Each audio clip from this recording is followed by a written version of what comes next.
जैसा कि आप सबको पता है, मैं आपके सामने सिर्फ और सिर्फ सच्ची घटनाएं और कहानियां लेकर आता हूँ। आज की कहानी भी ऐसी ही एक सच्चाई से होकर गुजरती है, जो शायद आपको सोचने पर मजबूर कर दे और आपकी रूह भी कांप जाए। कसौली से जुड़ी एक डरावनी कहानी। राजेश और सुमित्रा एक ही कॉलेज में एक साथ एक ही क्लास में पढ़ते थे। राजेश अपने पिता की तरह राजनीति में बेहद रुचि रखता था और कॉलेज में छात्र नेता में सबसे प्रबल नाम था। उसके पिता देश के केंद्र सरकार के मंत्रिमंडल में उच्च स्थान रखते थे। राजेश जितना अधिक नेता में प्रबल था, उतना ही वे लड़कियों का दिल जीतने में भी प्रबल रहता था। उसकी छवि पूरे कॉलेज में बेहद उत्तीर्ण पद पर रही। वे पढ़ाई के साथ साथ खेल में भी अव्वल रहा। जब भी किसी भी शख्स को कॉलेज में कोई मुसीबत होती या किसी मुसीबत से सामना करना पड़ता, उसका हल मात्र राजेश के पास होता था। राजेश का दिल नेतागिरी के अलावा किसी अन्य पर भी केंद्रित रहा। उस केंद्र का नाम सुमित्रा था। सुमित्रा बला की खूबसूरत थी। वे अंग्रेजी डिक्शनरी में ब्यूटीफुल शब्द का सबसे प्रमुख व्याख्यान करते थे। शर्मीले स्वभाव की बोली सी सूरत ओढ़े सुमित्रा प्रेम की एक अलग प्रस्तुति पेश करती थी, जो बेहद प्यारी थी। सुमित्रा मन ही मन राजेश को चाहती थी, लेकिन कह नहीं पाती थी, क्योंकि उसे यह डर था कि कहीं राजेश मना न कर दे। क्योंकि राजेश बेहद अमीर घर से ताल्लुकात रखता था, तो वहीं सुमित्रा एक सामान्य परिवार की बेटी थी। एक दिन सुमित्रा कॉलेज से घर की ओर जा रही थी। रास्ते में उसे राजेश मिला। दोनों की नजरें एक दूसरे को देखने लगी, जैसे कई जन्मों की बात कर रहे हों। फिर कुछ मिनटों के बाद दोनों एक दूसरे से नज़र हटा के और नीचे की ओर झुका ली। राजेश बाइक पर अलग दिशा निकल रहा था, तो वहीं सुमित्रा अलग दिशा। दोनों एक दूसरे से काफ़ी दूर हो गए थे। तभी सुमित्रा को कुछ लोग छेड़ने लगे, जो कॉलेज के ही थे। सुमित्रा काफ़ी घबरा गई और वहाँ से तेज़ रफ्तार में दौड़ने लगी। राजेश को अचानक से सुमित्रा के पास कोई काम याद आ गया। वह मुड़ा और अपनी बाइक की तेज़ी से सुमित्रा की तरफ, लेकिन वह अचंभित रह गया जब देखा कि सुमित्रा वहाँ मौजूद नहीं थी। राजेश को वही लड़के दिखे। राजेश को उन्हें देखकर यह आभास हो गया था कि सुमित्रा के साथ कुछ हरकत कर रहे होंगे जरूर। वह वहीं रुका रहा और उन लड़कों से बात करके उन्हें सभी को भेज दिया। कॉलेज के सब लड़के राजेश से डरते थे, क्योंकि वह किसी के साथ भी अन्याय नहीं सहन कर सकता था। जैसे ही वह गए, राजेश ने सुमित्रा को ढूंढने की कोशिश की, लेकिन वह काफ़ी देर तक नहीं मिली। परंतु जैसे ही वह वापस जा रहा था, तभी उसको कुछ रोने की आवाज़ आने लगी। यह आवाज़ एक गली से आ रही थी। राजेश ने उस गली की तरफ मुड़कर देखा तो सुमित्रा को पाया। सुमित्रा काफ़ी भयभीत थी। राजेश ने उसे अपने बाहों में ले लिया और उसे भरोसा दिलाया कि वह उसे कुछ नहीं होने देगा। समय बीतने लगा और दोनों के प्रेम को अब नए रिश्ते की डोर में बांधने की बातें होने लगी।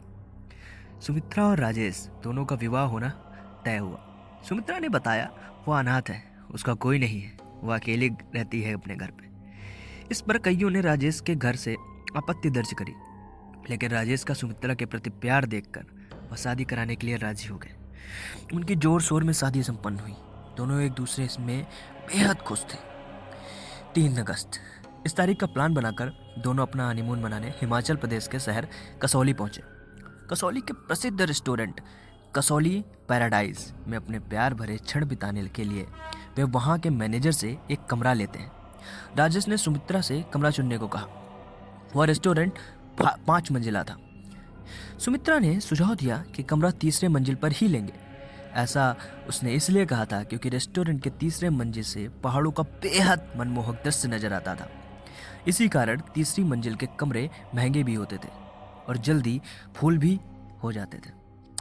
मैनेजर ने उन्हें 304 नंबर की चाबी दी और वेटर को बुलाया ताकि वह सामान लेकर जा सके। लेकिन सुमित्रा उस मैनेजर से जिद करते हुए कहने लगी कि उन्हें 308 नंबर की चाबी चाहिए। मैनेजर ने उन्हें मना किया और कहा वह कमरा अभी रेनोवेशन होना है, लेकिन सुमित्रा बार बार वही कमरा खुलवाने के लिए बोलती रही। राजेश भी सुमित्रा के प्यार में उसकी जिद को पूरा कराने के लिए मैनेजर से गुहार लगाने लगा। शुरू में तो मैनेजर नहीं माना, अंत में उसे भी मानना पड़ा, क्योंकि राजेश ने ज़्यादा धन लाभ देने का वादा किया था। दोनों कमरे में एक दूसरे को निहार रहे थे, साथ ही साथ पहाड़ों को भी, जो कसौली की खूबसूरती को बखूबी दर्शा रही थी। जैसे ही दोनों एक दूसरे के प्यार में डूब रहे थे और सारी हदें पार करने की ओर बढ़ रहे थे, तभी एक अजीब सी आवाज़ ने दस्तक दी। राजेश ने पहले कमरे के हर एक कोने को देखा, कहीं कोई खिड़की खुली तो नहीं रह गई। वह उठा, लेकिन खिड़की कोई भी नहीं खुली थी। पर फिर भी उसे किसी के चलने की आवाज़ पूरे कमरे में सुनाई दे रही थी। वह डर के मारे बेड पर मुड़कर देखने लगा, लेकिन वह देखकर अचंभित रह गया। वहां सुमित्रा मौजूद नहीं थी। वह डर की सीमा को लांघ चुका था। पूरे कमरे में वह अब सुमित्रा सुमित्रा चिल्लाने लगा। कमरे के बाहर जाने की कोशिश करता, लेकिन कमरा मानो किसी ने बाहर से बंद कर दिया हो। यह पहली बार था कि राजेश डर के मारे रोने लगा। अचानक से उसे कमरे के बाथरूम से पानी चलने की आवाज़ आती है। वह दौड़ते हुए बाथरूम की तरफ पहुंचता है।